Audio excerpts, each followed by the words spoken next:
True. Exercise and weight loss. I'm dying to hear your Ooh. thoughts. I used to only exercise if I was trying to lose weight. I Mm. actually never grew up associating exercise with anything other than weight loss. And I don't know about you, but when I was at school, um, the kids who got really into exercise were the kids who were kind of looked the right way. And so Mm. the school kind of invested in them getting better at sports. And it was all very outcomes based.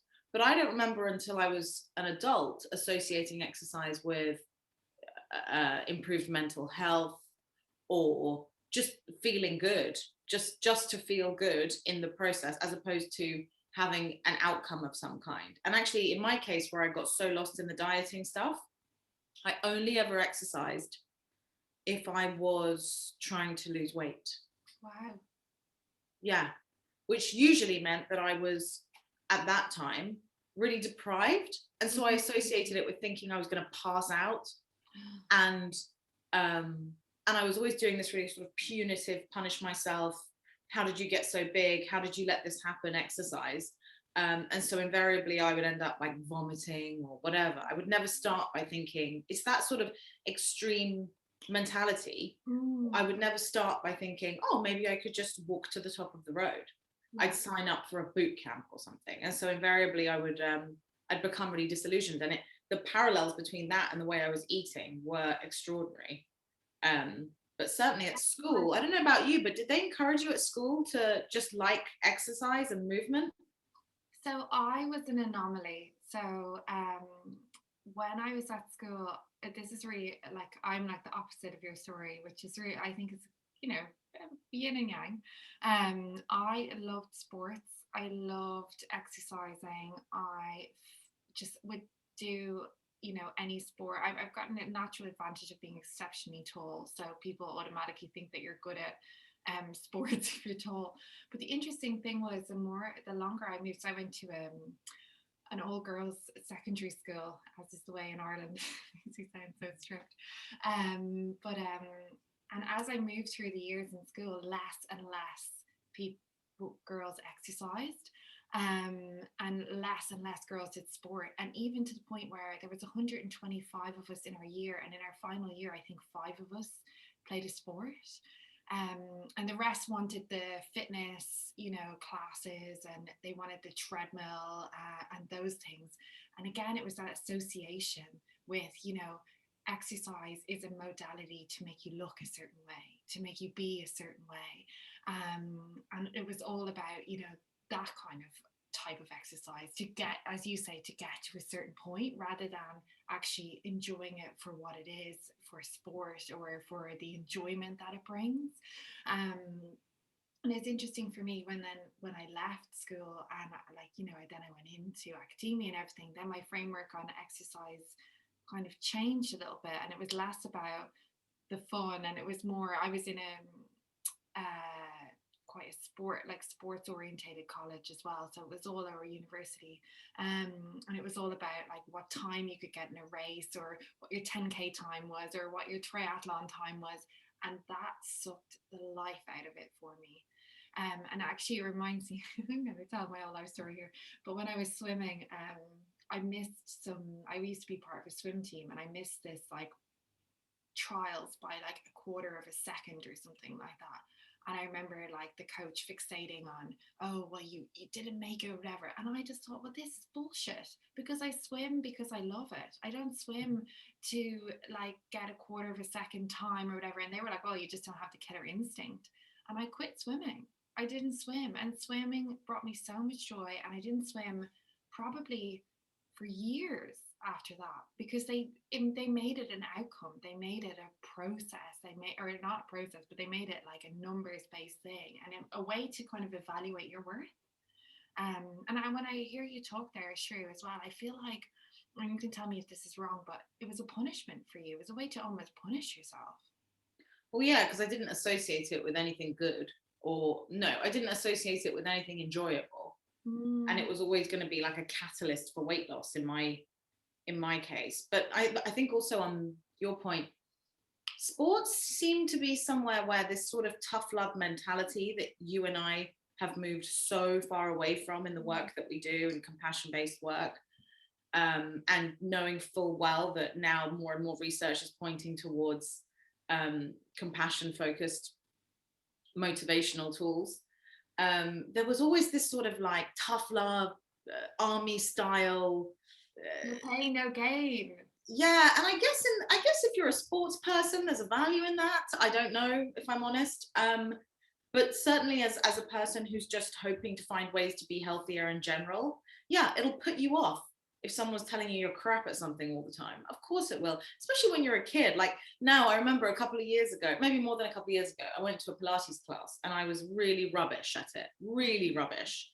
And by this point, I was already doing all this work and, and the instructor kept making fun of me in front of the whole class. And I think there was a version of me that like wanted to say what I wish I'd said when I was about 15. Yeah. And I just got up and left. And I could tell that she was even kind of laughing at me about that. And then I wrote an email just saying, it's a bit pompous of me, but I was basically like, I don't know what you guys know about motivation, but presumably you're trying to sell places in this class, and you taking the piss out of people is just not going to help. She was mocking me, and I think that she thought that it was going to be like, oh, she'll do better to stop me making fun of her. And I've seen that play out over and over and over again, mainly in school. I'm kind of hoping that it's different now in schools. But certainly this idea that it's like funny if you're not getting something right, or that if someone keeps, doubling down on what they're saying to you in a louder voice, that you're going to do it. It's just, for me, it's just a complete turn off. I'm just out. And then it tends to have a knock-on effect on the other habits which I have. In the past, if I went to an exercise class and I was associating it with losing weight and it was horrible because I felt sick, or it was a boot camp and someone was horrible to me, well, what did I tend to do when I felt horrible? Comfort eat. So it just didn't work for me. There's a big piece there about shame, isn't there? Because actually it sparked something in my mind there, because I remember a lot of the girls at school would be like, oh, I'm not good at sports. I'm not good at exercise. I'm not good at it. And so then therefore that's why they didn't engage, because they felt like it made them feel bad about themselves because they weren't good at it. And that's because always the joy of the engagement wasn't celebrated.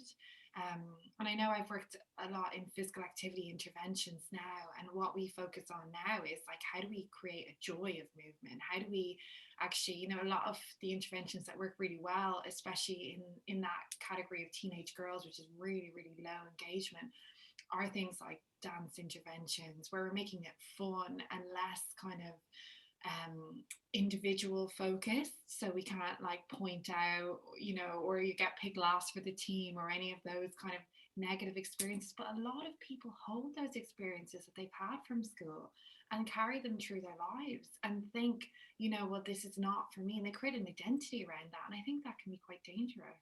Absolutely. Do you know, I went to a class last year, I won't say which one, but it's quite a popular thing, and just to try it out. And as soon as I got there were all these like intimidatingly fit people there. And they all knew each other and whatever, that you kind of expect. But then they said, okay, to warm up, get into teams, and then compete against each other. There was like this medicine ball thing. You put the medicine on your belly and like walk, like crawl around like a crab or something. I mean, it was just, for me, horrendous. Anyway, first of all, I had to go find teammates. I'm a 35-year-old woman, so I was like, please can I be on your team? Please can I be on your team? By the way, I paid like 20 quid for this luxury. So I'm like, okay, please can I be on your team? And this woman, I swear to you, went, don't be shit. And I was like, what? How is this mean girl situation happening right now? We're all here to exercise. And then you realize there are some people who have, there are people like me who are like traumatized from all that stuff. And then there are some people who've held on really tight to that thing and it helped them enormously. And they love the competition and they love it. And they love the sort of, it spurs them on and they like it and it really helps them. So I think there's something to also be said for the fact that, I know it's a cliche and it's not the clear cut thing everybody wants to kind of hear, but it works for some people too. I can't help but think those might be the sorts of people who don't add so much. They don't moralize. I think last time in the video we did, you put it so beautifully about moralizing food choices. And I think people who see exercise as this isolated activity of getting their heart rate up and being competitive and moving around, and have just never attached all this emotional stuff to it. I get why competition can be healthy and whatever. Whereas when it comes to me, it's like, I want to go over there and cry. Like there's too much attached to it. That I have too many memories of feeling awful, or trying on some, forgetting my PE kit, and then them being like, well, you're not going to be able to. It's the not good enough, isn't it? You're not good enough. Like, it's the you won't be good enough at this. It's a huge shame thing, right? It's also really weird because when you're a kid, presumably no kid was like, have perfect motor control. It just so happens that some of them were better at exercise than other ones, right? I don't know if it's genetic. I don't know if they were practicing at home, whether they were like crawling upstairs while I was just drinking milk and chilling as a baby. I have no idea. But you get to like 10 years old and it's like, well, so sorry, some of you are good at exercise and you're being applauded for it, and some of you are not. And from that point, you start picking up all these truths about yourself. And also the reality was, I mean, I went to a good school that was really good at exercise and had amazing resources. And I could tell you, on Wednesday afternoons, we all had to do like register in the same place after lunch. And then we all went to different places. Like the kids that were good at rugby would go to rugby all afternoon, and the kids that were good at hockey and whatever else. And I was off grid. Like, I don't know if their school, I have no one from my school watches this because I'm not sure, but I was off grid. I'd go off campus, I'd just chill, we'd smoke cigarettes. Like, I was like totally no one cared. And I went to a really conscientious, lovely school. But when it came to exercise, there was a kind of feeling of, if you're not good at it, you can tap out. No one does that with maths. And yet it's not maths that's helping me with my anxiety right now. So it's a real shame. And there's an interesting thing as well, I think,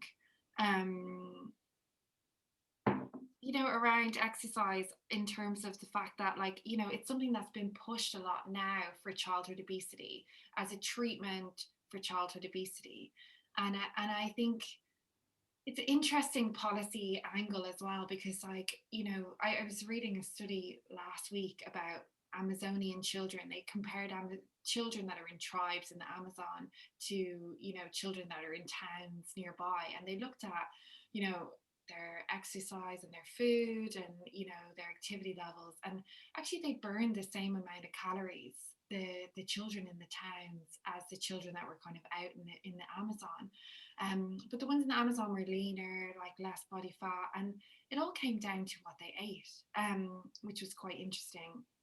And I think this is a lot of the research actually shows that we overestimate the impact that physical activity has on weight loss, and we overamp it as a treatment for weight loss rather than for healthy lifestyle change. And yeah, it was all down to the fact that those Amazonian children tended to eat less. They tended to eat less processed foods, and the children in the town had more processed foods, and they ate more. And the call of this study was really that we need to move away from talking about exercise as a weight loss tool, talking about physical activity as a weight loss tool, and actually appreciate it as a health gain tool instead. I think that's I'm really glad that you shared that. I didn't know that. And in my experience, the way that weight loss, in the end, the way that exercise helped me manage my weight was that it became one of the many things I do to take care of myself. And it also helped to decrease my anxiety levels. And I had, there was a relationship between how anxious I was and how much I felt the desire to comfort eat, or back in the day, binge eat, to sort of numb out from the anxiety. But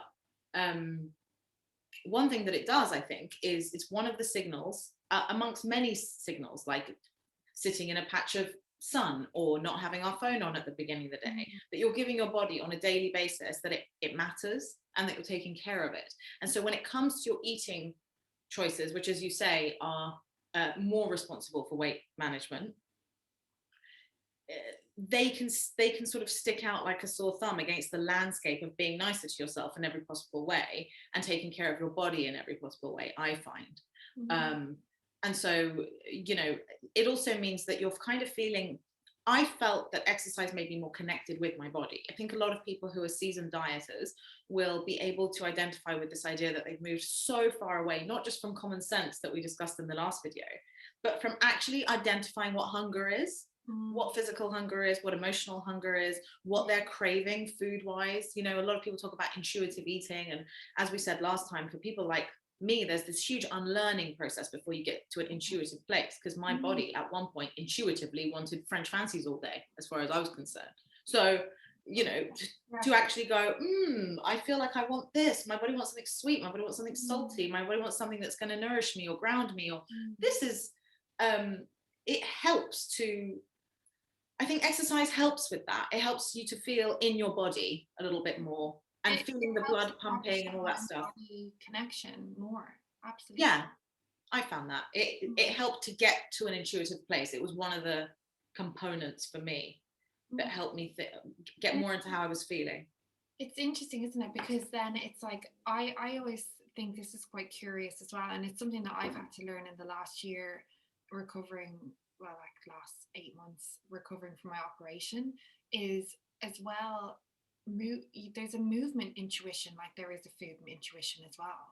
And you know, we think that we need to kind of pound the treadmill or do those high intensity interval classes, and I see a lot of people, you know, in the city in London, you know, it's always the high octane stuff that needs, you know, that people feel like they need to do. They need to get that endorphin release and that really hardcore workout, the boot camp. And actually, often, you know, that's the last thing people need when their cortisol is so high and they're coming into a really, really stressed job all day. They actually need that groundingness. They need that kind of slow movement. They need that reconnection with the breath, you know, to get back into their bodies. And yet they're smashing it at the gym. And I'm curious about a lot, is some of that to do with the fact that we have this belief that exercise, you know, exercise gives us this freedom. And I don't mean this in a negative way, but I mean a lot of people feel like exercise can be the band-aid for, you know, discrepancies in diet, or, you know, like there's a phrase like, and it almost sounds cruel, but you can't exercise your way out of a bad diet. And what I mean by that is, you know, some people I feel that they can exercise can make up for compensatory behaviors, and you notice it in our language. Oh, well, you've been to the gym, so you deserve this, or you've been moving all day, you deserve that. And it's not a tit for tat. It's not like that. You know, you don't do something in repentance for your sins or do something in anticipation for your sins. It's like goes back to that moralization that, okay, I've been good today because I've exercised, it means I can be bad in my diet. And unfortunately, what the science says is that's not an effective way if weight loss is your goal to approach things. And I worry that a lot of people, you know, who are punishing themselves in this way are doing it for this weight loss goal and not knowing how ineffective that is and the negative impact it has on their health in general, you know, spiking their stress levels and actually disengaging them from that sense of intuition that you've talked about is so important to cultivate. Absolutely. And their self-esteem, Heather, like having to justify enjoying something that's calorific, you know, having to justify it because with movement or being some urgent or urgently need to go get rid of that. Like it just, for me, it kind of reinforces this guilt and shame, which I worked so hard to disassociate from the joy that is food. And then, you know, it lends itself to quite obsessive behavior, I find. If you start doing the whole tracking, you know, oh, I had a biscuit, so that means I should do 10 minutes on a treadmill, and I had a, you know, working it out. I've always thought that, like, and also it makes you really disillusioned. I mean, I don't know whether you've ever like done that before, but in the past when I've had like a, you know, I would have thought, oh, you know, my lunch on this Fitness Pal app or whatever, my lunch will have been 500 calories, and then I'll go on a treadmill and like an hour later I'm dying a million deaths, and it's like, you've burned 33 calories, and it just doesn't make me want to exercise, I'm not gonna lie. It's so demoralizing for people because that's not how our metabolism works. And that's, you know, I think like we've got our basal metabolic rate, which is our normal metabolic rate, then we've got another kind of rate of our metabolism, which is based on the food we eat and the energy burned to consume that food. And then it's like adaptive thermogenesis. And then the third part is like physical activity and movement. And that only makes up between 10 and 30% of actually our calorie burn. And so it's unfair to actually, I see it in a lot of apps, they say you've burnt off a banana or, something stupid like that. And it again, it reinforces that all or nothing thinking and that mindset of, oh, okay, well, if I just do this, then I can do this to compensate for the behaviors, rather than actually creating that relationship where you don't feel like you have to earn everything or punish yourself for everything. Yeah, I'm curious what you think about that. Even when you said burn off a banana. Yeah. What? I know. You don't tell a kid, go burn off that banana. Yeah. You say, have a banana.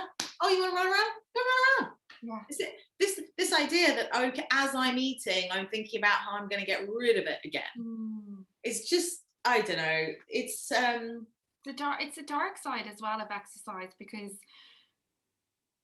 it's like people think, oh, well, like, if someone's had a big boozy night or pizza where they're like, oh, well, I'll just go to the gym and smash it out tomorrow, and that will somehow compensate for my behaviors. And I don't mean that in a punishing way for people, but it's just a really unhelpful way of actually thinking about what balance is. And I find it really interesting, the food companies on the food labeling of, foods that are highly processed and highly, not health promoting, they always have this little message down at the bottom saying to be consumed as part of an active lifestyle. But like you said, you can spend 3 hours on the treadmill trying to burn off the equivalent of a Mars bar. And so that's actually really not a useful public health message for someone, and not a useful mental health message for someone as well. No, and I think that active lifestyle, Heather, I think is a really good point. At the beginning of lockdown, the first lockdown, I gained weight. And I thought, this is peculiar, because, I mean, obviously I've totally got okay with my weight fluctuating now. But I was like, this is peculiar because I'm still doing structured exercise. So I'm still sort of, I got a bike and whatever. And then I realized, why am I gaining weight? My diet is exactly the same. And I realized it's because I walk around London all day for joy. I'm not clocking that as exercise. If I've got to go from Soho to Mile End and I've got an hour, I'll walk it just because it's nice and I like London. That's it.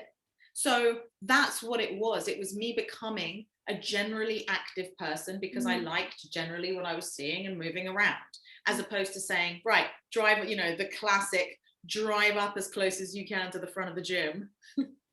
Basically hurl yourself into the gym and then get the lift up to the gym and then sit on a static bike to drive to the gym, sit on a static bike and then drive home. And it's like, which I love as well, don't get me wrong. I really like, I like structured exercise, but I happened to learn that wasn't what was helping me manage my weight this year. And I didn't realize that until this year. I honestly thought that the structured exercise was a little bit more responsible.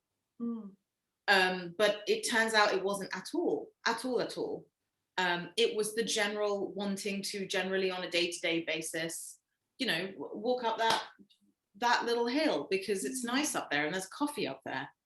And then doing that over and over again throughout your life. The difference between movement and exercise. So like exercise is planned, structured repetition of physical movements, and physical activity is our day-to-day, and I think that's what we have in our heads. It's the exercise piece. It's the punishing repetitive movements that we feel we need to do in order to get to those weight loss goals. And now I've done 2 degrees in exercise. I'm the biggest promoter of exercise, but I just feel like when it comes to weight loss, it needs a rebrand. And actually, there's a quote that I read, and I really want to read it out, if you don't mind for a second, because I actually think it so beautifully sums this up. It's from Yanni Friedhoff, who I absolutely love. He's an obesity doctor. And he calls for this, like, you know, we need to promote exercise on the basis of its life-changing benefits, not as a weight loss tool. You know, it can prevent cancers, it can improve blood pressure, cholesterol, sugar, bolster sleep, attention, energy, mood, so much more. And it's proven to be itself, it's the world's best drug. It's better than any pharmacological product any physician could ever prescribe. And we found, even in our studies, you know, we got some people that were actually like on suicidal, you know, they scored in depression scores as being suicidal, and we got them into movement and into exercise, and their scores like significantly dropped, which is just incredible. But you know, Yanni Friedman he goes on to say that exercise is not a weight loss drug. And so long as we continue to push exercise primarily and sometimes exclusively in the name of treating adult or childhood obesity, we continue to shortchange the public about genuinely the incredible health benefits of exercise. And we misinform them about the realities of long-term weight management. And I think that this is something that's really, really important to think about, you know, because so there's two things that come to mind here, and I'd love to hear your opinion on this, Sherry. But one is when we kind of set out on a weight loss journey, you know, we end up kind of thinking, okay, we've got to do the exercise goals and the diet goals and all of the other things all at once. And it leads to this concept in psychology known as goal dilution, which is the more you add in, the more you take away. And so, you know, arguably, if we're from a weight loss point of view, you might want to start with diet if it feels like the right place for you, you know, if you feel mentally able to kind of, you know, approach that, or motivated to approach that, or it's something that intrigues you. But it's interesting because then when we get to the maintenance phase, and you know, we've kind of unlocked kind of those mental barriers to actually engaging in healthy practices, exercise and movement can be really, really positive, not just for the health benefits, but also for the compensatory positive behavior changes, because we feel like we've invested in our health when we go to the gym. We feel in more positive mood when we've gone for a walk in nature. It actually helps us manage all of those mental issues that actually stop us from engaging in a healthy lifestyle in general. And so exercise promotes all of those ways in which to actually increase our motivation and make us more likely to want to take more care of ourselves, if that makes sense. Yeah, absolutely. As I said, I think it's that signaling, isn't it? It's the signaling to your body that I'm worthy of taking care of, and that throughout the day I'm finding opportunities to do things that are good for me. Yeah. Voluntarily. Yeah. And I think so the whole thing is like, there's nothing that frustrates me more than when someone's trying really hard and getting nowhere, and they think they're doing all of the right things. Like the thing that comes to my mind, here, is, you know, the Special K diet back in the day. And what was that? You eat cereal twice a day and then dinner, right? For all your meals. And like, this is the one thing that actually made me so motivated back in the day to spread this message. But you know, people think that they're doing all the right things because they've been told that those are things. And it's the same with movement. You know, we think we're doing all the right things, but we're punishing ourselves and not finding the exercise we enjoy. We're doing the things that we think are going to get us the highest calorie burn. We're not thinking about our own personal movement intuition, how that walk helps us like feel in a better mood for the day, and therefore we make better choices.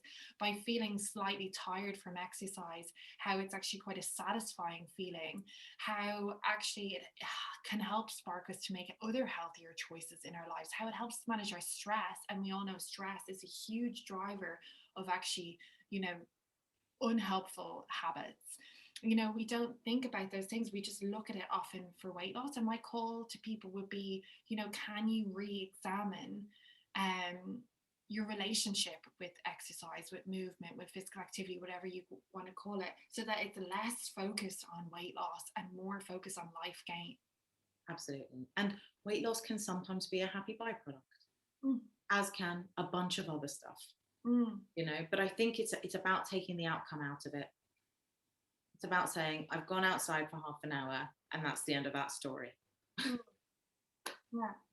Yeah. So it's kind of stepping away from, you know, I suppose step counting is almost another form of calorie counting, isn't it? It's in a way like, you know, maybe for some people, but it depends on what your relationship is with it. And you know, moving more is only going to benefit you in a huge amount of ways, you know, and psychologically. But let's not force ourselves to use exercise as a punishment in retribution for our sins and as a weight loss tool alone, because it's not an effective way to approach our healthy lifestyle change. Beautifully put. I couldn't agree more. Okay, shall we end on that? Sure.